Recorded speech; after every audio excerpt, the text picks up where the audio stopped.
Assalamualaikum warahmatullahi wabarakatuh. Waalaikumsalam warahmatullahi wabarakatuh. Ketemu lagi di channel ini. Ini mau neruskan channel ini, kebari ya channel ini.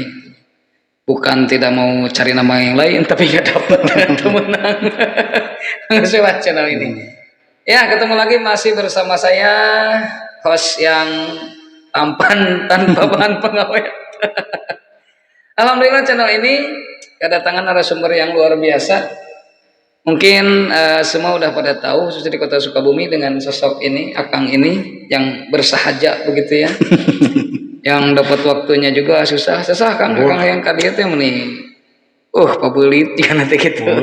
Selama hidup temen sakali ayeuna. Masakeun kadieu. Bukan naon teh latar belakang. Ya, mari kita sambut bersama-sama. Inilah dia Kang Warsa. Wilujeng Suping, Kang. Oke, Wilujeng Suping, Kang. Sehat, Kang? Alhamdulillah. Alhamdulillah sehatnya. Ngopi matras banyak.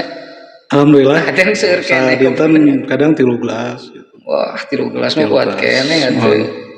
Tapi aktivitas ayeuna masih ngajar. Masih ngulang, terus damel lah di dinten dan menulis gitu. Siapa tuh yang nggak tahu Kang Warsa ya?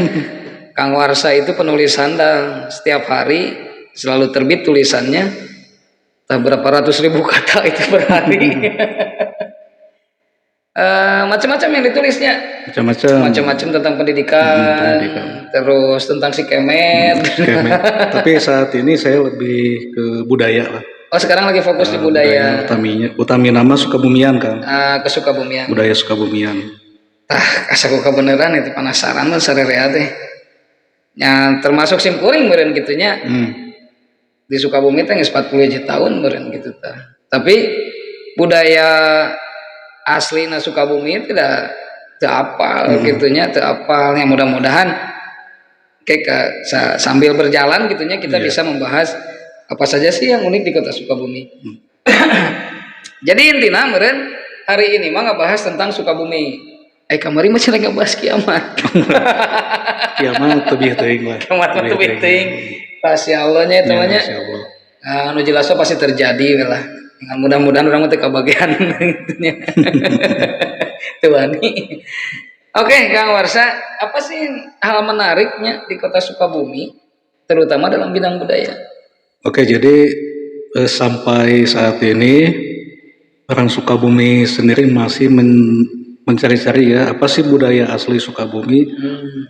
Masalahnya ketika kita membahas budaya, Kang ya, itu sebetulnya sulit untuk menemukan budaya asli di mana wae itu budaya asli itu sulit ditemukan karena yang namanya budaya itu sifatnya itu kan pagalo teh budaya anu diambil ku ieu jadi ngagalo gitu. Oh, pagalo teh maksudnya ngagalo teh nanyakeun pagalo naon pagalo. Pagalo teh jadi ngahiji gitu kan. Kita tidak bisa mengklaim bahwa ini budaya asli Sukabumi dan ternyata di Garut ada gitunya. Ini budaya asli Papua misalnya. Karena pada intinya yang namanya budaya itu sifatnya itu siga kopi lah ya.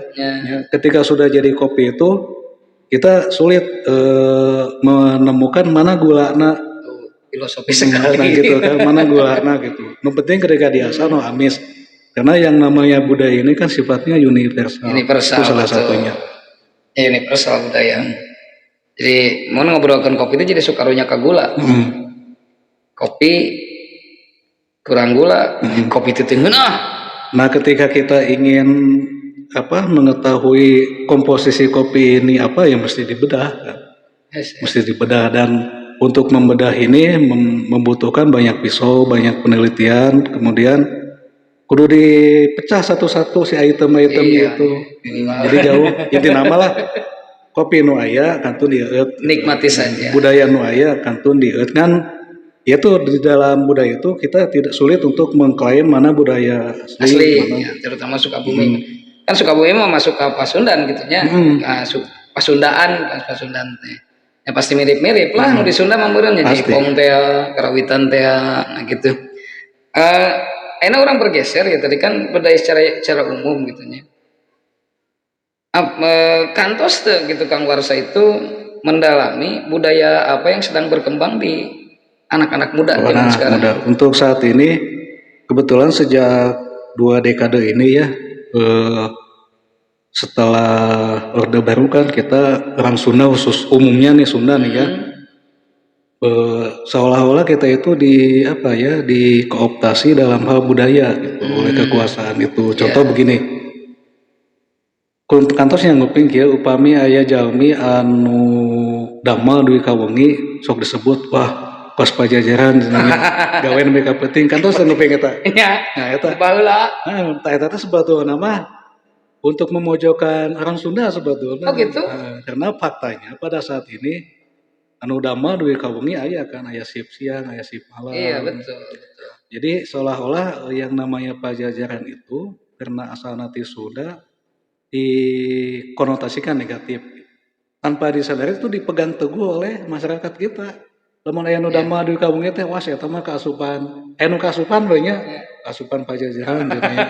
Eta teh sebetulnya salah satu upaya untuk mendiskreditkan dan melemahkan orang Sunda.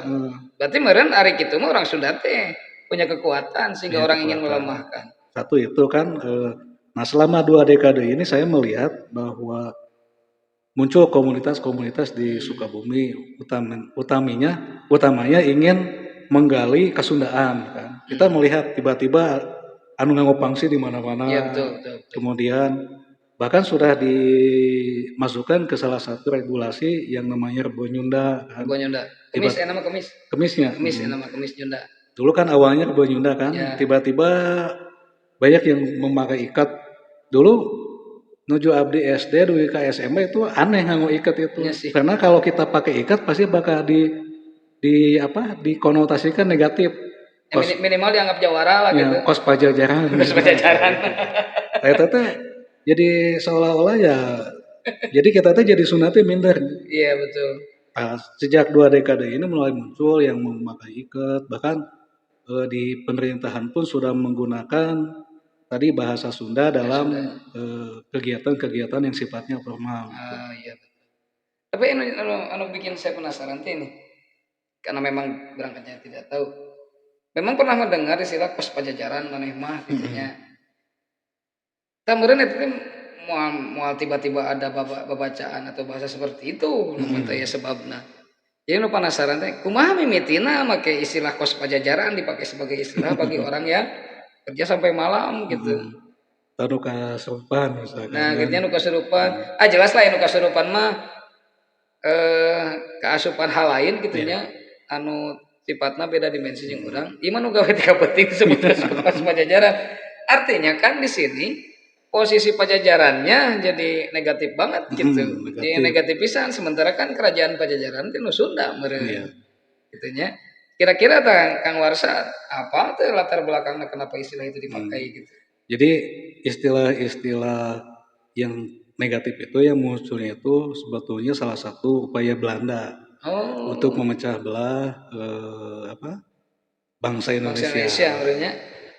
Kita mungkin masih percaya ada yang namanya perang bubat.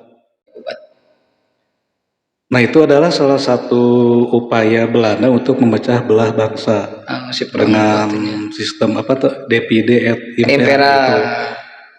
Misalkan ada kisah perang bubat ya, perang bubat. Ketika diteliti ternyata perang bubat itu tidak menyisakan bekas, artinya tidak ada bukti yang mengisahkan pasukan Majapahit Gajah Mada ya membantai pasukan Sunda. Itu salah satu. Tidak ada bukti. Tidak ada bukti. Dan kalau kita menggunakan nalar yang sehat, ya bagaimana mungkin misalkan Majapahit yang didirikan oleh Raden Wijaya itu Sunda asli kan Raden Wijaya itu. Wijaya itu Sunda.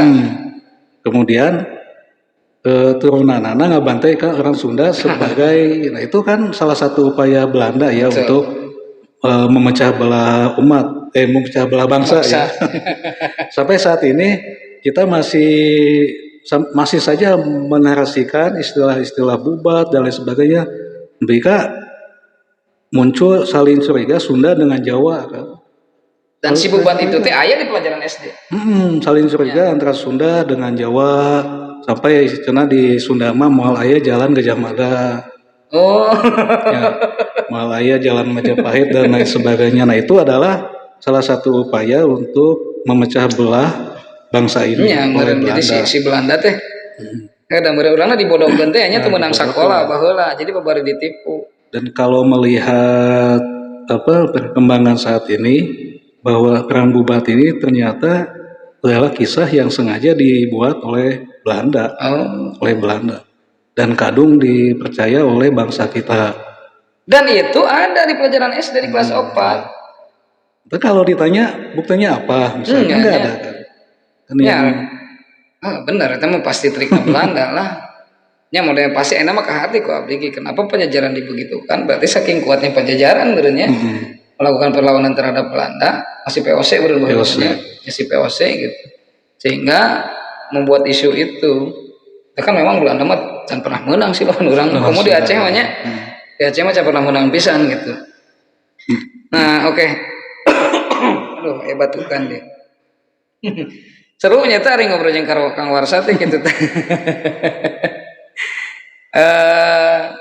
Pengetahuannya luar biasa. Kamu mun terus keluar tulisan anak gitunya. Kadang-kadang, iya tulisan penuh dengan emosi gitu. Wah, iya tulisan penuh dengan, wah pokoknya rupa-rupa lah. Kalau Anda penasaran boleh lihat di Facebooknya ya Kang Warsa ya. Facebooknya Kang Warsa atau sering rajin baca salah satu media lokal Sukabumi lah ya. Sadar Sukabumi. Tong disebutkan.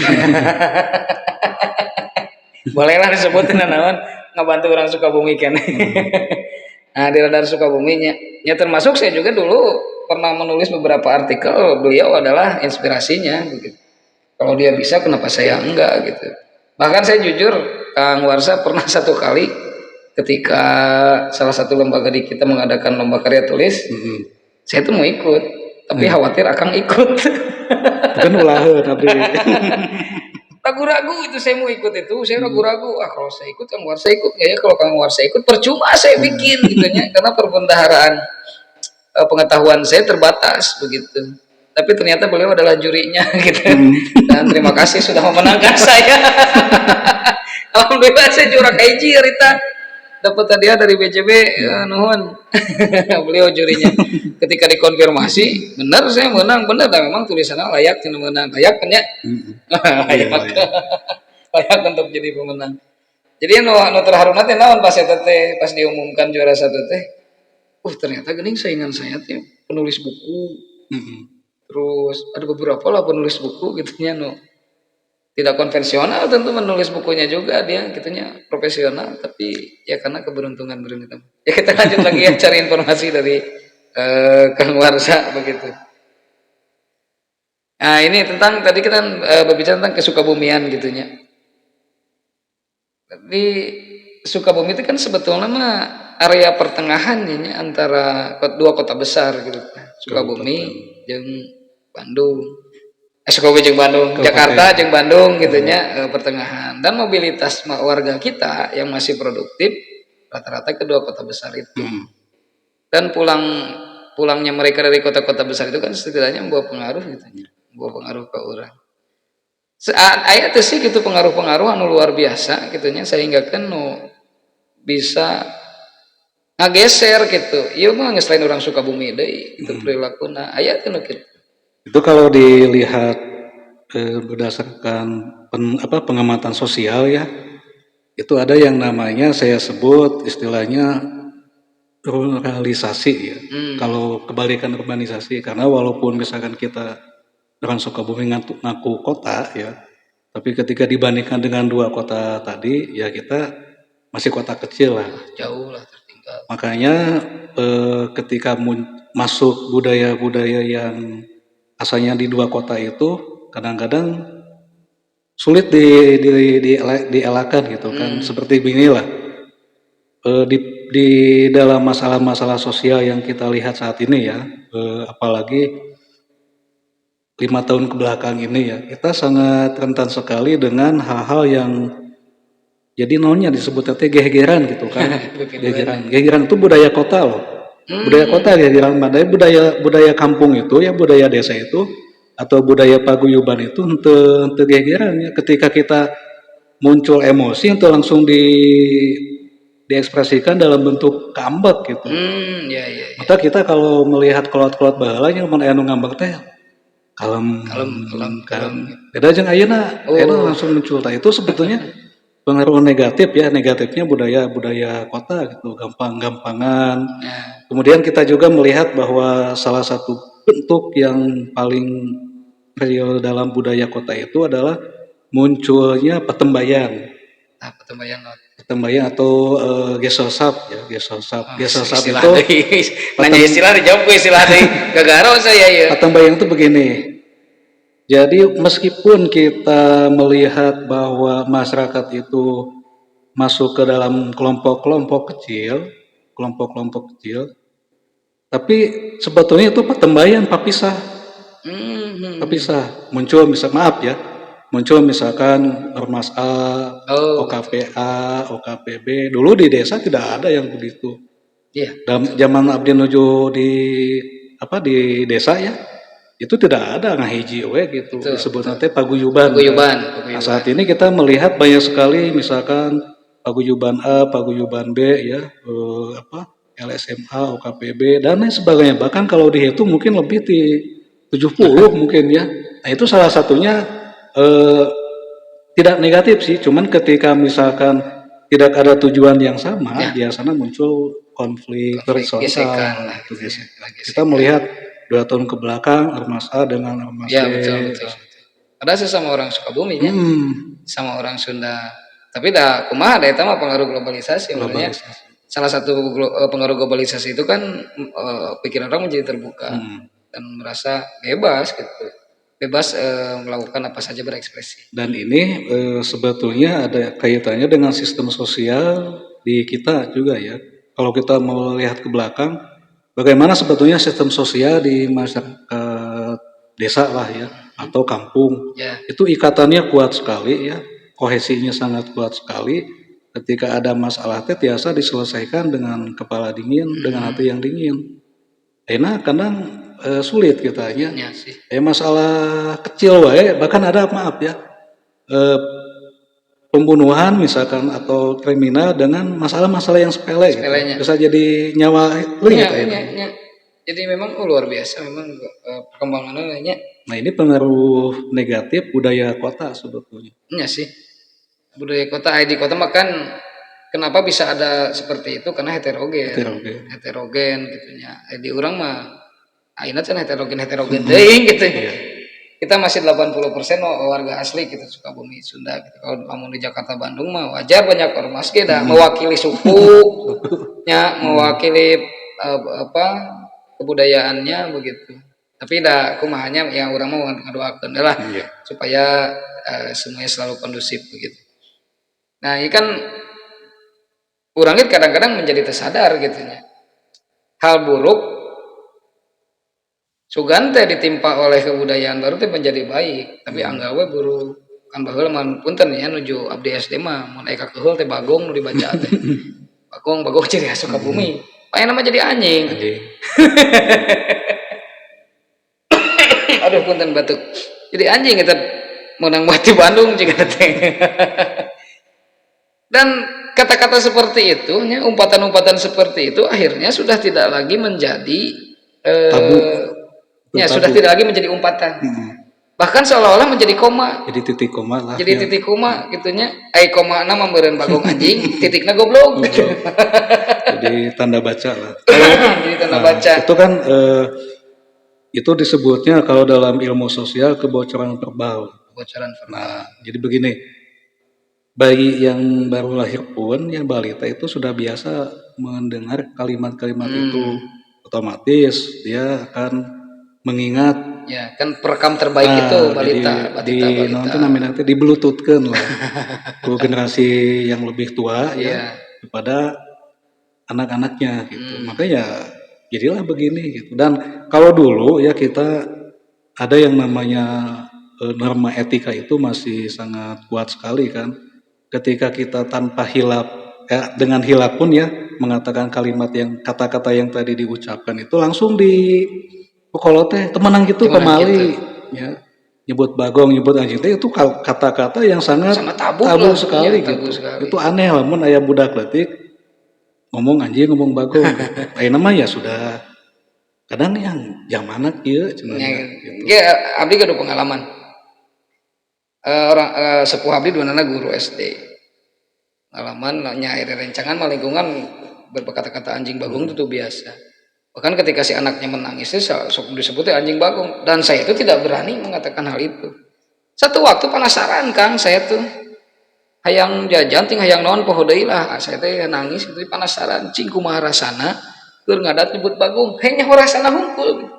Bagong teh. Apa yang terjadi? Sambal sacoet diasupkeun ka dieu teh dibere nginum. Almarhum pun biang begitunya.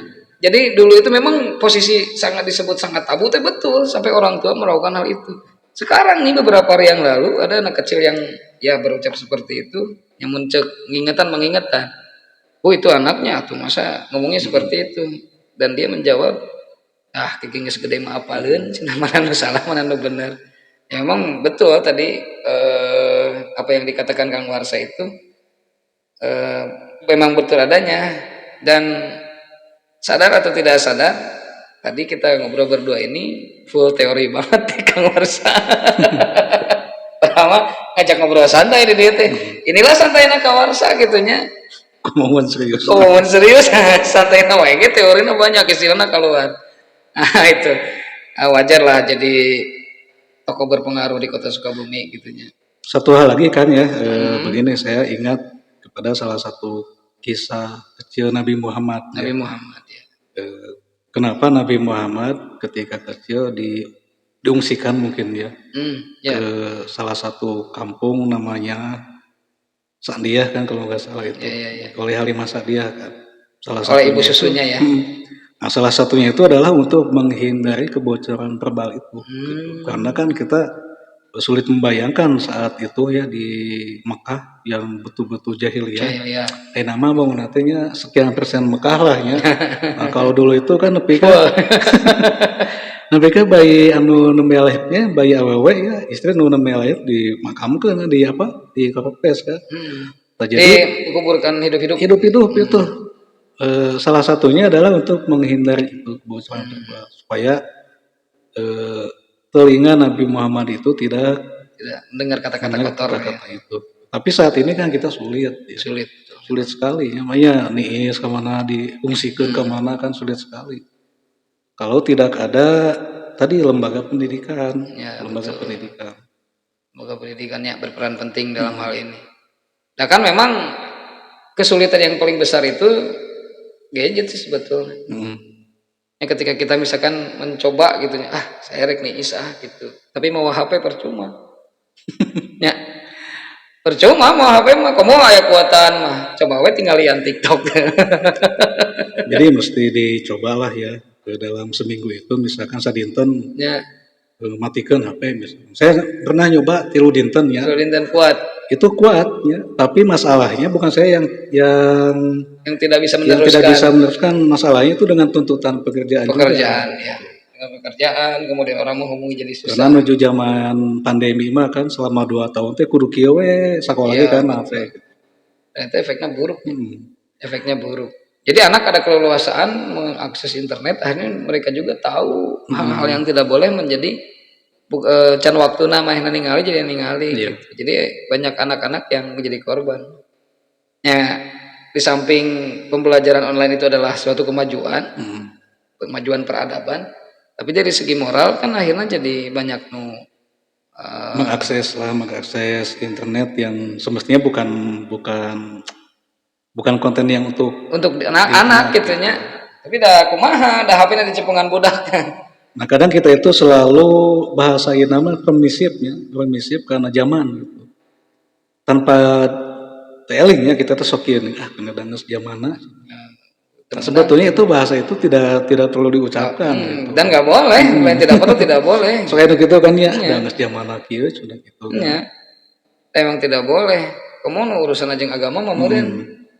Jadi kudu aya istilahnya mesti ada usaha kita untuk tadi teh minimal ngaalitan ulah dugika kata-kata yang seperti tadi biasa diucapkan itu jadi teu aya. Minimal janganlah gitu. Nyantong lah. Kan kita sama-sama gurunya. Abdi gaduh pengalaman kayak maju ngajar istirahat kan, istirahat teh budak teh tajong. Apa yang diucapkan ya itu kata-kata tadi bagong nyeri cenah kitunya. Baulnya disaur gitu. Ade upami kenging musibah saur agama mah kedah sebat innalillahi wa inna ilaihi rajiun. Orang budak cilaka deui labuh. Bener nyebut nama innalillahi wa inna ilaihi rajiun bagong nyeri cenah eta bagong mah anggar milu. Jadi duanya. Anu geus menang jempolnya jadi malik gitu. Ya itu lah nomornya kumaha kemajuan zaman gitu teh. Nah jadi ini kan kembali ke budaya tadi kan, karena bahasa ini adalah salah satu unsur budaya ya. Kedah aya lembaga lah, lembaga mah geunteng minimal ada komunitas yang mengenalkan kembali bahasa-bahasa Sunda anu lemes, anu pas diucapkan gitu kan. Siga kila abdi ka yang lebih tinggi, yang lebih usianya lebih tinggi kan pantes kan nyebut misalkan maneh misalkan. Atau maneh ekstrim teuing. Nyebut teuing. Jadi istilahnya mesti ada itu yang mengingatkan lah, mengingatkan kepada generasi saat ini bahwa kata-kata yang diucapkan itu mesti sesuai dengan tempat dengan kepada siapa kita mengatakan itu. Kan ayeuna mah pengalaman abdi menuju di sekolahnya ketika ujian kebetulan kan di SIP kan ada sesi kan ujian itu saat ini ya ada 3 sesi. Sisa sesi yang kedua ngomong kia kan Pak uing iraha cenah. Eta ka guru nyebut uing. Saya tanya langsung disentak di situ apa naon uing teh duka apa cenah. Oh tak apa uing teh abdi kan. Jadi kadang-kadang pelafalan itu karena tidak tahu juga ada gitu. Dan memang dakan ari guru mangan 20% kewajiban dan kewajibanan hanya aduh teh hayam kurang poe. Pamirsa hampurannya aya hayam da kumaha teu bisa di silent hayam. Itu kan kebiasaan anaknya. Dari kebiasaan makan otomatis faktor lingkungan. Ya di sekolah makan hanya beberapa jam gitu. Dan aya kemungkinan meureun mata ngobrol kitu ge jeung keluargana ngomongin kitu. Tiasa jeung orang tuana lah. Ya, gitu. Tiasa gitu tapi sebetulnya upami ningali karena budaya di kita ya, orang tua kita itu sagala kelatna atau sakasarna kolot ge biasana mempatahna mah sae. Walaupun maaf ya kalau tak copet dah mau mempatahna aku jadi copet ketika misalkan si anak itu mengatakan kata-kata yang tidak pantas pasti ke kolot nage walaupun si kolotnya itu sebetulnya menggunakan kata-kata tapi pakai gitu pasti gitu. Kemungkinan lingkungan lebih itu ke lingkungan. Bahkan anak balita itu ada yang mengatakan kata-kata yang kasar itu ketika ditanya misalkan maaf ngomong babi misalkan ya ditanya naon babi teh duka apa cenah kata apa ternyata dia juga nggak tahu babi itu apa nya sih memang gitu memang miris oke sih nya kan jadi masalah oke aya pembenaran yang pembelaan akhirnya bahwa orang Sunda mah cawokah sebenarnya sediknya meureun cawokah teh sebenarnya lain kitu gitu lain kudu kasar gitu dan aya waktu-waktu nu khusus beureun cawokah gitu bisa secawokah nah. Kalau ningali kana etimologi ya bahwa cawokah itu sebetulnya sanes etimologinya curang kenapa teorian pada ngobrol santai cawokah teh sanes kasarnya jadi sesekali ya kita itu naonnya ngabahas hal-hal anu sifatnya tabu tapi sanes kata-kata kasarnya gitu. Kata kasar misalkan kieu ngabahas taeun misalkan. Itu cawokah disebutna. Nah, jadi itu salah satu budaya di kita juga ya. Mungkin karena pengaruh alam inilah salah satu. Ya kan akhirnya itu dijadikan alat untuk pembenaran padahal barusan secara etimologi cawokah itu bukan kasar. Tapi rada jorang seetik lah gitu ya memang dah cek teorina gitu jorang tapi kata-kata cawokah itu sekarang dipakai oleh orang Sunda khususnya kendainya urang mah ada cawokah cenah gitu jadi nggak ada pergeseran makna gitu ya mengalami penyempitan lah penyempitan perluasan nanti aja orang jadi kasar jadi orang kasar. Jadi kan ya termasuk jadi dilema sebenarnya sama orang sudah cowok hati gitu. Mada ayapan di orang masih kena usum samannya. Udah calon bicara rawokah gitu. Sementara itu di level pelatihan di kelas UPI itu kalau nyari hiburan tuh jangan mendidik, jangan yang cowok pada hit sebudaya orang lah gitunya. Aduh. Ya batukan ki ngobrol jeung sehu. Ternyata budaya kan, budaya bahasa. Kemudian sistem sosialnya nih kan. Jadi sebetulnya kalau kita melihat ke belakang ya, sistem sosial kita itu utamina ada yang namanya kelas sosial kan diakui atau tidak bahwa di kita itu memang pernah ada yang namanya sistem sosial seperti ini.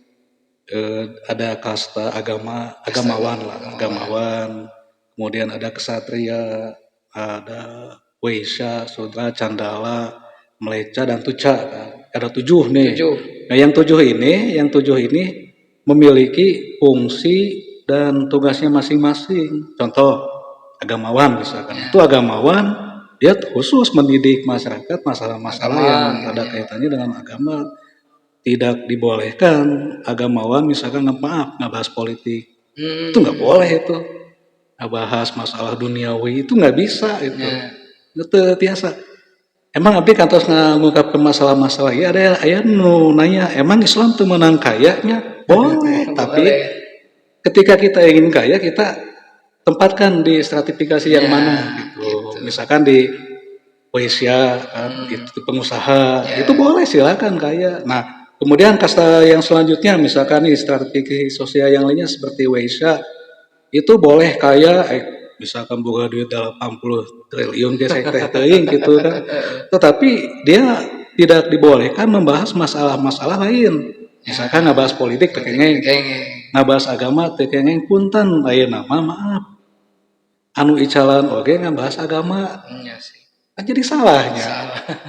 Misalkan abdi kan ngawulang tanya ngabahas agama itu ku anu ngawulang agama saja. Temenang abdi ngabahas agama. Misalkan abdi di SMP ngawulangna Sundanya bahas we Sunda. Ayeuna teh sos pagalo teh pagalo teh akibatna jadi we salah misinformasi. Upami misalkan akan kebetulan petani ya yang dibahas akan petani. Masalah kumaha melak cabe, kumaha melak bonteng, ulah ngabahas kumaha ke di akhirat ya. Eta mah aya tugas ajengan kan. Ajengan oge sabalikna, ajengan ulah ngabahas politik, ulah ngabahas jabatan. Iya betul. Ulah ngabahas ngabangun jalan, ulah bahaya. Eta we kitab lah. Iya, kitab.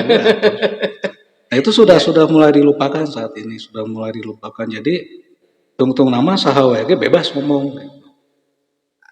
Ayat korelasina teh jeung HAM. Kan akhirnya itu menjadikan alasan. Dengan itu kan hak asasi manusia kan. Walaupun sebetulnya kebebasan kita itu dibatasi juga oleh kebebasan orang lain kan. Ya, betul. Jika kia misalkan abi sah-sah saja misalkan nyeblok akan ku kopi kan. Dengan dalih bebas kan. Tapi kan agangnya kado kebebasan. Saya tidak mau kena kopi bebas. Saya juga karena punya keinginan. Disitulah kita mesti memahami HAM itu dengan betul gitu. Ulah misalkan abong kene kita bebas kemudian menjadikan HAM sebagai alasan itu lepat pisan ya. Kan arti kudu pamadegan teh kieu. Mohon maaf ketepimannya hanya pemikiran sendiri dan bukan untuk jadi bahan pertimbangan. Justru si HAM ieu anu ngarusak yang utamina keyakinan orang gitu. Keyakinan orang jadi asarnya break dulu nya boleh ya kita break dulu sebentar karena azan asar.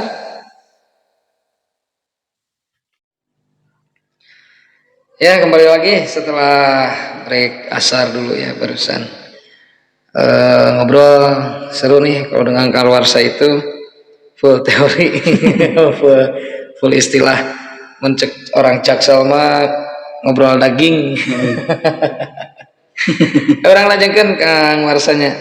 Nah tadi orang break teh menuju ngebahas tentang HAM anu sedikit banyak meureun berpengaruh gitunya ke orang.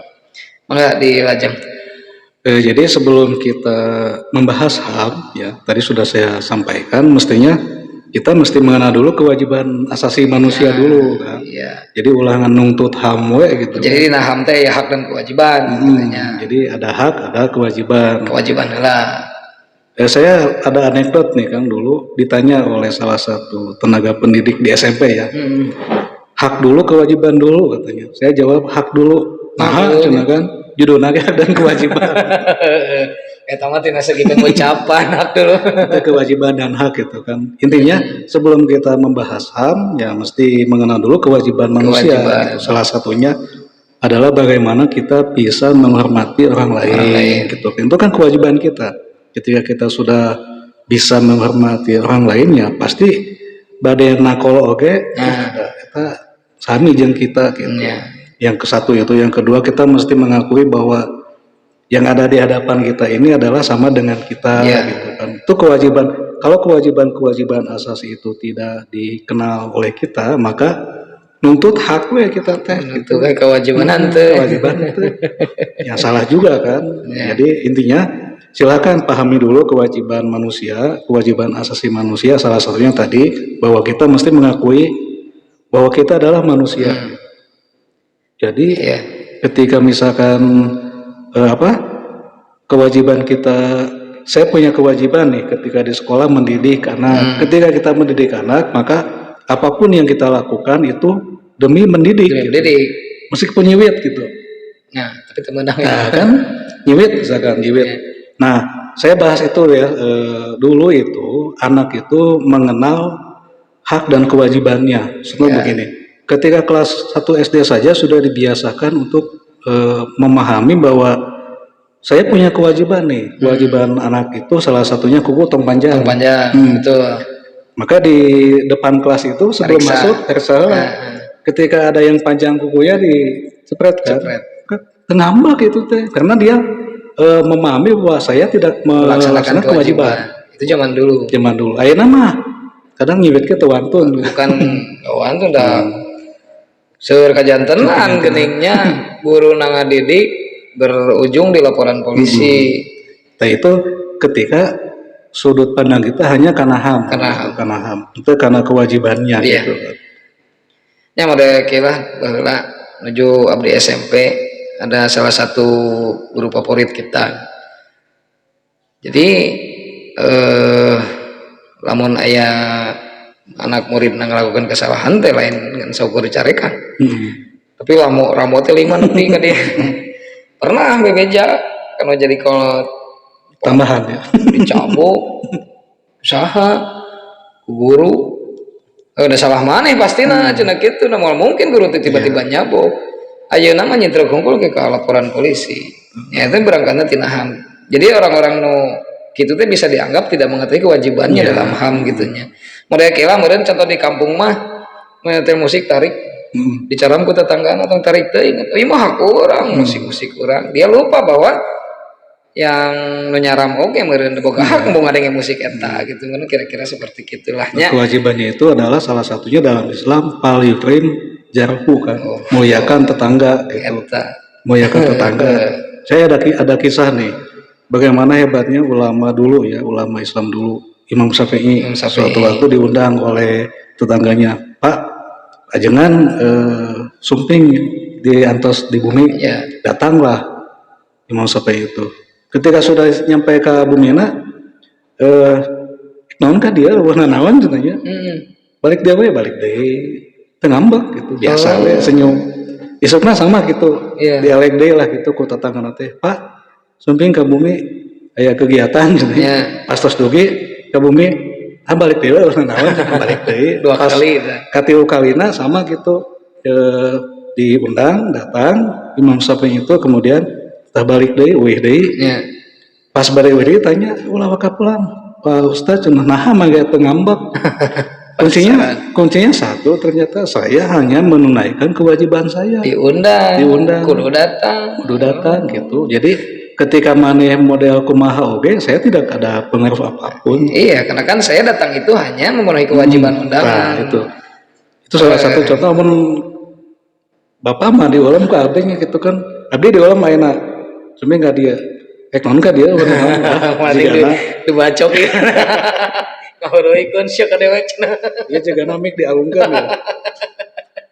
Imam juga namik ya Ya kan, tapi kan tidak semua orang mampu seperti Imam Syafi'i gitunya. Tapi kan memang eta kisah yang kudu jadi teladan ke urang gitu.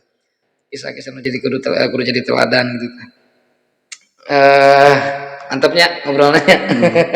Daging unggul. Jadi inti nama bahwa ulama dulu itu tekudu ngadalil. Iya betul. Tapi dengan perilaku dirinya lah yang menjadi dalil. Nah saat ini kita kehilangan hal itu gitu. Ya. Abeng kan bisa ngomong ya emang gitu kan. Tapi untuk menjadi dalil bagi orang lain masih lebih gitu. Tapi da nama tuntutan eta teh Kang. Mana dalilna? Nya tuntutan model kira baheula abdi ke mas santren ke sekolah ke sekolah resep kana gigitaran. Pun guru teh dia teu meunang gigitaran maneh haram. Jadi nyatin otaknya non dalil nyebutkeun gitar main gitar haram. Ternyata seiring waktu mah menyadari oh gening kenapa dia mengatakan tidak boleh itu udah rek maghrib rek maghrib temenang haram cenah geus rek maghrib siap-siap sok ngakahi gitaran gitunya jadi henteu pada waktu tertentu meureun geuning kitu. Tanya nama susah rupa mana dalilna gitu. Termasuk anu keur rame karena merokok itu haram mana dalilna zaman Nabi bawa rokok. Oke, kita lanjutkan ngomongkan rokok sensitifnya. Jadi nu pro kontra lagi seperti saya gitu. Padahal nu teu ngudud nu teu taraberekeun muri udud oke. Oke Kang Warsa, kegiatan ayeuna ya nu sedang dilakukan apa nih? Saat ini tadi saya sedang menulis ya. Menulis buku. Wih keren. Kebetulan buku pertama tentang COVID di Kota Sukabumi sudah terbit. Sudah terbit tentang COVID. Bisa dibeli di mana tuh? Minta saja saya bagikan. Tapi digitalnya. Oh digitalnya. Mun fisikna? Fisik nama panginten pangawasna karena 80-an. 80.000. Bisa didapat di mana tuh? Harus WA. Di WA. Tentang COVID-nya, bagaimana COVID khususnya di Kota Sukabumi merenya. Isi nanti eta. Kemudian yang saat ini sedang saya ajukan ISBN-nya itu buku dengan judul Berpikir Merdeka. Wah, berpikir merdeka. Jika udah nyambungnya ngobrolan tadi ya. Berpikir merdeka gitunya. Kirang langkung teh buku teh ngebahas naon sih? Itu sekumpulan opini abdi masalah penggunaan akal sehat.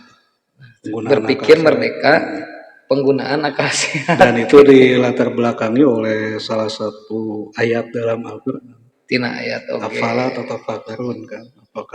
Kenapa kamu tidak berpikir? Karena itu ada tuntunannya bahwa kita mesti menggunakan akal bagaimanapun juga. Saya di dalam pengantarnya menulis begini. Kita kadang-kadang mengatakan begini, teu sakabeh anu aya dina agama kudu kaherti ku akal. Ya, mungkin sampai saat ini kita masih melekat itu. Kalimat seperti itu. Padahal kenapa tidak dibalik? Mestinya begini. Apa yang ada di dalam agama itu logis gitu. Apa yang ada, semua yang ada di dalam agama itu masuk akal, bisa eta menarik akal. Eta menarik. Abdi aya fakta nu kieu. Pengalaman pribadi. Punten soundman rada ngagerak ieu. Aman. Aya iklan salit. Soundman aya lapeun. Oke, kan aya pertanyaan. Pertanyaan nanti kieu. Ya Allah teh bentukna kumaha? Kan lain saya mah orang awam ketika mentok tidak ada jawaban geus lah yakin Allah mah aya gitunya. Akhirnya kita bacaan teh dalam agama itu kadang-kadang ada hal yang tidak perlu kita cerna dengan logika gitunya oleh akal, sudah yakini saja. Itu kan jawaban-jawaban putus asa sebetulnya. Jadi penasaran gitunya. Bisa nggak diceritakan memeh bukuna keluar gitu tuh? Nah, jadi begini, ketika ada pertanyaan maka kita mesti menguji dulu pertanyaannya. Pertanyaannya tepat atau tidak. Namun bisa kita nanyakan Allah aya di mana, itu pertanyaannya pun tidak tepat. Kumaha bentuk Allah, pertanyaan itu tidak tepat. Di dalam skripsi, tesis, dan disertasi pun itu diuji dulu kan pertanyaannya itu. Ya, ulah sampai salah nanya teh gitu. Ya. Misalnya kalau kita menanyakan Allah aya di mana, kan Allah bukan tidak menempati tempat. Maka ya kita tidak dengan akal kita jawab itu tidak tepat pertanyaannya. Benar nih kita nggak jawab gitu ya. Itu tidak tepat pertanyaan. Tidak tepat. Kalau misalkan menanyakan di mana, maka itu kita menanyakan tempat posisi. Dan Tuhan itu tidak menempati di mana. Satu tempat karena kan tidak sama dengan makhluknya. Makhluk mah butuh tempat. Oh benar. Ya mau nanya gitu. Saya nggak semoga jawaban. Pertanyaan mana tidak tepat. Keren aja lo yang mau keren. Makanya di dalam Islam ini ya, karena kita Muslim, hal pertama di dalam akidah tadi sudah sampaikan itu ma'rifatullah, kenal dulu Allah gitu ya. Lamun nanyakan di mana can kenal berarti. Ya benar. Jawabannya dua, satu pertanyaan tidak tepat, yang kedua silakan kenalan dulu lah. Kenalan dulu. Kalau udah merasa kenal baru kamu berpikir seperti itu. Lamun tos kenal mah teu kudu nanyakeun di mana gitu. Itu kan. Jadi itulah kenapa di dalam Islam ya, ulama-ulama dulu itu diformulasikan bahwa keyakinan kita diawali dengan mengenal Tuhan dulu. Gitu. Tapi kan meureun Kang Warsa membutuhkan proses sampai bisa ada pemikiran seperti itu kan ya? Ada proses. Itu karena saya dan mestinya kita ya mengamalkan salah satu ayat Quran juga. Bacalah. Ada kudu maca. Bacalah. Kemudian yang dibaca itu ciptaan Tuhan, kan ciptaan Allah. Dan setelah dibaca itu jangan hanya dibaca kan. Di situ ada Alladzi 'allama bil qalam. Tulisnya aku kolam. Tulis. Iya saya jadi yang nyeritakan dia pernah hiji waktu ya disebut meureun tukang debat memang memang hajan yang baturan debat hanya nanti kieu mana Islam yakin kena Islami yakin. Nah, orang mah pertanyaannya sederhana nah ongkoh Allah teh maha kuasa maha tahu nah napikeun ka sababaraha kali marentahkeun salat tina 50 karena berkurang sampai 5 pan Allah mah maha tahu cenah nah henteu langsung disebutkeun 5 naon cenah teh alasanana eta abdi terus bener-bener mikir ka minta waktu saya minta waktu 2 atau 3 poe keur ngajawabna mikir sacerdoh mikir ternyata mun perlu jawaban mah kudu kanu nyaho akhirna nepangan pun guru guru teh ngawalarna kieu dengan pertanyaan yang sama diberikan ke guru surupun guru kieu cek Rasul di akhir zaman mah kadar keimanan seseorang teh ketempo lamun nu imana alus mah malobatanya lamun imana goreng pasti nah kitu karakter kadinya abi cekap atos abi terus kenging jawaban balik deui tuh kieu jawabanna ngahulang munanana ternyata memang jeung tukang debat mah ulah dibere teori nya tong dibere ayat lieur intinya gini apapun yang ada di dalam agama kita ya kisah-kisah itu anu kedah dicanak teh pelajarannya betul pelajarannya jadi misalkan kieu masalah misalkan Isra dan Mi'raj misalkan aya nu tadi teh kunaon mun Allah Maha uning kan ka makhlukna walaupun misalkan cek Allah teh 80 waktu pasti dilaksanakeun kan ya. Tapi kan di situ kita melihat bahwa ini adalah suatu proses pembelajaran bagi kita bahwa apapun yang diperintahkan oleh Allah pasti proporsional. Bayangkan lamun salat 50 waktu. Malaya podcast ge. Namanya assalamualaikum tos azan. Yang kedua, kita mesti melihat konteksnya kisah itu. Jadi ulah ningali tekstualna. Kalau melihat tekstual pasti akan salah makna. Misalkan dengan konteks Allah bisa saja misalkan memerintahkan kita sholat sepanjang hidup. Tapi konteks sholat di situ apa gitu kan? Konteksnya itu apa? Karena pada dasarnya upami ningali kana dalil mah kan sholat ayat dua kan, kayak sholat yang biasa, yang perbuatan itu, ini kemudian ada yang perbuatan kita, itu adalah sholat, cerminan sholat. Gitu. Jadi tinggali konteksnya saja. Tuh kan jawabannya jelas dari dalilaan, dari Qur'anaan gitunya. Jadi memang nu nanya logika ku logika deh. Iya. Patahkan lagi dengan logika. Saya ngobrolkan buku tadi can beres gitu. Prosesnya harus logika mana tuh? Namanya pengajuan di SBN. Pengajuan, tapi dari kumpulan artikel atau karya tulis yang pernah ditulis yang ditulis sudah terbit di ada 744 halaman. 744 halaman. Kita ingin ingin mencontoh lah ulama-ulama klasik dulu itu seperti Imam Al-Ghazali, kemudian siapa yang menulis Hikam itu? Sate? Ibnu Athaillah. Oh, ya. Kameramen apa lu? Mantap. Kebayang tuh ya, waktu itu belum ada laptop, ya, belum ada mesin tik manual, tulis tangan, tapi sadinten tiasa nulis 60 halaman. Sok coba bayangkan, kumaha eta hebatna kan sadinten 60 halaman. Kita itu abdi we sadinten sahalaman tos dan hidup tepuguh katanya. Kepiting biasa kumaha. Berarti kan dituntut ya hal-hal bukan hal-hal anu hanya tina bacaan kan, tina baca, tapi ada sesuatu yang mungkin temun ima ilham. Dan dalam dunia menulis pun seperti itu. Upami ayeuna patokan kita karena teori menulis, maka materi yang kita tulis itu sangat terbatas dan pasti kakunya. Pasti kaku. Ya betul sih. Lagi pengajuan menurutnya nanti. Ya mudah-mudahan segera bisa disusun menurutnya. Intinya kita ingin bahwa kita itu mendahulukan akal lah, Ya. Nah, kira-kira tadi kan tentang berpikir merdeka. Menurut Kang Warsa, berpikir merdeka itu apa?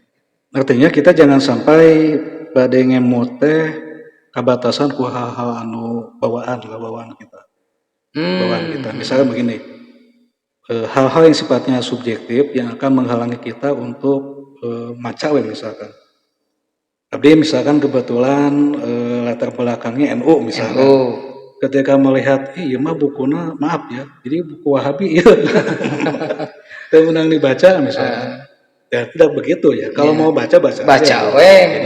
Jangan dulu menilai buku itu tina naon teh, tina coverna. Baca lah we. Karena membaca itu bukan untuk menjadikan si buku itu tuntunan kita. Baca untuk tahu aja. Informasi saja. Gitu, informasi. Kan? Karena yang sejauh ini yang kita dapatkan adalah sadayana ge informasi. Gitu. Informasi. Jadi ulah duwi kaku lah. Gitu. Jadi kan bisa ya berpikir merdeka itu berpikir bebas menjadi radikal gitunya, jadi radikal bebas. Ternyata yang dimaksud berpikir bebas di sini adalah bagaimana cara berpikir dengan bebas. Terbebas terutama dari subjektivitas. Iya. Jadi selalu melihat dari akar permasalahan, meninggali masalah tema. Dalam hal berpikir pun kan kita tetap saja terbatasi. Terbatasi oleh misalkan lamun orang nulis A, kadang kada ada mutelah kan, ulah asa ceplak we gitu. Lamun asa ceplak teh ieu ngeunaheun mah kan lain gitu. Kan. Ulah ngeunah jang abdi wungkul gitu kan. Tapi kan lain ya nu kadua ya ditinggali ya dina nanti audiens ngertieun moal ilmu nulis kieu gitu. Meskipun sebetulnya itu pun hal-hal yang sifatnya subjektif. Pokoknya mah kieu. Kalau kita sudah punya ide tuliskan saja gitu. Kemudian silakan diuji yang mengujikan yang lain. Betul. Ya bener cek urang cantang teu bener cek batur. Gitu. Jadi kita cari bener cek urang cek batur ge bener. Nah, ketika misalkan ide yang kita kemukakan itu cek anu lain masalahnya, biar tampil we. Nya ada kumaha ada salah jeung bener pasti babarengan. Tong dipaksakeun. Urang bener teu bisa. Gitunya. Tapi kan memang ari rek nulis naon we terserah asal bisa mempertanggungjawabkan benernya. Supaya dinamis lah gitu ya. Ya pokoknya mah nulis aja tapi gitu. Biasa dipertanggungjawabkan begitulah. Jadi jangan sampai nulis sangunahna tiba-tiba didatangi ormas. Pokoknya abdi mah dina nulisnya ya aya landasana hiji eta maka dua ketika aya nu naroskeun teh ya kita bisa ngajelaskeun. Menjelaskan. Teu asal-usul, teu asal-asalan. Asal-asalan. Teu asal-asalan lah. Kesulitan naon sih dina nulis buku teh sebetulnya? Ya kesulitannya itu satu kadang kita itu kajebak ku hal-hal anu sifatna formal ya. Jika tadi we sebab formal ya.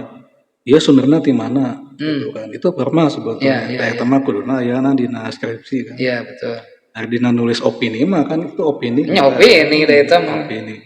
Jadi kesulitannya itu satu itu, yang kedua artikulasi kalimat kan yang sulit dalam menulis itu, yang ketiga itu kadang-kadang ngambil tema naon ieu nya. Nya sih. Padahal mah tema itu ada di sekeliling kita lah. Nya, Tong tapi jauh-jauhnya. Orang cicing di Sukabumi nya ulah waka ngabahas Jakarta, naon jauh-jauh teuing. Sukabumi kudu 100 bukuan. Sukabumi gitu kan. Tapi nyebutna gitunya. Untuk apa saya membahas misalkan punten bahas Pak Anies misalkan Iya. kan, sementara di dia ya Pak Wali Bahas Pak Wali. ya bahas Pak Wali, Pak Wakil kan, bahas saja Sukabumi. Ada yang di kita kadang-kadang kampung kita saja sulit langkah digali gitu kan. Limus Nunggal, naon sih Limus Nunggal teh? Ya. Kudu mah digali kan. Ya. Supaya nya apaleun lah minimal orang Limus Nunggal, Limus Nunggal teh. Iya geuning. Tah, gitu. Minimal sasakalana diberi ngaran eta udah. Jadi hal-hal yang kecil sajalah yang ada di sekeliling kita bahas. Jadi ulah jauh-jauh tuh. Mau ngebahas Donald Trump. Yang deket aja lah gitu. Karena kan udah deket juga nggak banyak dibahas begitu. Bahkan bila perlu bijelkeun eta anu dulu ditulis menuju SMP SMA. Nulis kan menuju SMP SMA. Dina diary ini. Dear Diary. Kang dunia tilu tak pasti. Nya bener pas zaman-zaman eta mah pemikiranna masih kene teu acan kudu kitu kan. Bener kan yang nulis ieu tulis, yang nulis itu tulis. Ya kalau sekiranya bisa keluarkan aja Kang. Ya, jadi intinya ya nulis itu kan berbanding lurus dengan membaca. Ya.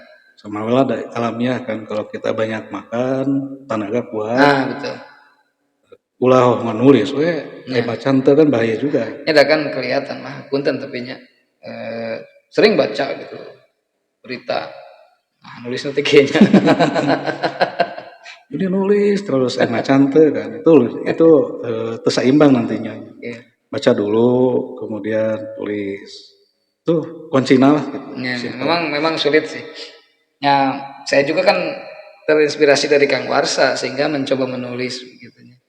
Tapi ternyata kemampuan menulis saya itu tidak bisa dikembangkan deui, berbeda dengan kemampuan berbicara. Dari kemampuan berbicara mah rek 3 jam ge asal sabuk mayar. Jadi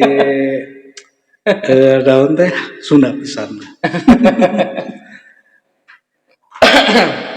Ya mudah-mudahan bukuna lancarnya. Amin. Nah, tadi kan berpikir merdeka. Nah, sebagai guru Pan Muran sudah mengenal informasi mengenai kurikulum merdeka. Tos literasi teh Chan. Atau salit lah. Bahkan abdi nulis dulu di media ya, salah satu awalan untuk mensukseskan kurikulum merdeka itu kumaha supaya siswa asup ka sekolah mana wae. Betul. Ya gitu kan? Ya. Ulah dibatasi ku ya hal-hal yang sifatnya naon yang ngahesekeun budak lah. Nya lah gitu. Oh, memang komoina usumna nih. Itu kan usumna. Kurikulum merdeka begitu. Ya. Tapi unik kan sistem pendidikan di kita itu ya, Sisdiknas itu unik. Uniknya itu satu sisi berbasis dari karena nilai akademik. Ya. Tapi pada sisi lain kita tetap dituntut nilai akademik itu. Betul. Kemudian teh kudu kitu, tapi kudu kieu. Ade kan pengalaman lah Kang dia banyak di dunia pendidikan itu, walaupun tidak usah kita sebutkan di sini ya. Cuma masalahnya begini, ketika sistem pendidikan yang ideal itu untuk tiap wilayah itu kudu benten-benten tetap, kada benten-benten. harus. Karena tidak sama nya. Sehingga kira dulu di kita mengenal 4 sistem pendidikan kan sebelum Belanda mencetuskan sistem pendidikan modern. Ya. Ada padepokan, kemudian ada padukuhan, ada asrama dan ada pesantren. Kan. Itu sistem pendidikan ini betul-betul hebat kan si Abdi Maya. Karena nawan di dalam 4 sistem pendidikan ini kita si orang dulu ya sudah menghasilkan sesuatu yang saat ini kita tidak bisa membuat itu. Contoh aksara. Aksara. Kemudian sistem penanggalan. Ya, saya tanya sistem pendidikan ayeuna nya anu disebut modern tos ngandamel tiasa ngandamel aksara naon? Kan belum, tidak kan. Masih ayeuna baheula. Kemudian uniknya sistem pendidikan dulu. Ayeuna lebih ke ayeuna aya kana ya aya padepokan silat ya. Walaupun di situ dilatih gelut kan. Latih gelut maksudnya teh latih silat. Ya. Tapi habis nguping padepokan silat jeung padepokan silat teh pas sehat sok. Sedangkan sekolah ya, sekolah itu aya di sekolah misalkan full latihan silat tadinya eskul kan. Eskul ke berarti kabehan nih. Tapi anehna walaupun di sekolah teh misalkan terjadikan bahkan mulok apa tuh silat. Betulnya. Ayeuna tos teu. Tapi pasti ya gitu. Itu kan aneh kan, anomali itu. Ayeuna pasantren A dengan pasantren B can kakuping aya nu galeulut gitu. Nah itu sebetulnya mesti dicontoh oleh pendidikan saat ini kunaon ya. Salah satunya solusi untuk mensiasati masalah kenakalan pelajar kan. Eta memang sekarang di kita itu lagi luar biasa kan. Guideline kajian ngetren gitu. Lagi tren anak-anak SMA A dengan SMA B. Jadi kan seolah-olah kegiatan itu jadi kebutuhan hidup. Jadi intinya begini, kalau kita misalkan ya kudu nyontoh lah kenapa pasantren A atau padepokan A dengan padepokan B Tegalulut ternyata satu kuncinya karena di situ ada tokoh center. Aya anu ngahiap-hiap. Iya. Udah cukup diomongan tonggelut selesai. Beres. Ayeuna teu kitu.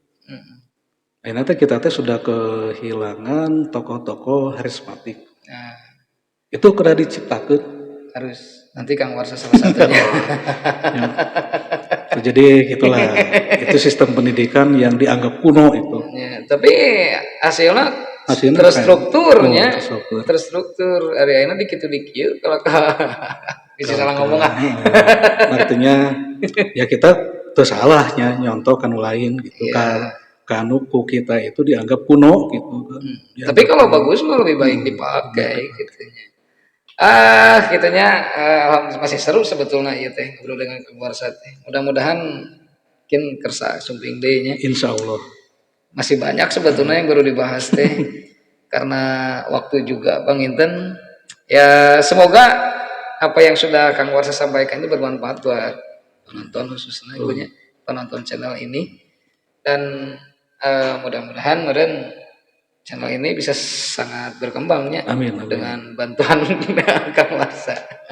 Sadayana diribatkan. Siap. Oke, para penonton channel ini itu tadi pembicaraan tadinya sih kita memang obrolannya santai. Tapi gening dari ngobrol jeung Kang Warsa mah ngobrol santai teh full daging. Nah, itulah keunggulan ngobrol dengan Kang Warsa. Aduh batuk wae. Atuh nuhun kana waktosna. Sami-sami aya keneh ieu ya PR-nya nu bakal bade diieukeun. Mungkin pangitan di kontak lah ira tiasa sumping deui. Masih banyak yang harus dibahas. Terima kasih atas perhatiannya. Hatur nuhun Kang Warsa. Assalamualaikum warahmatullahi wabarakatuh.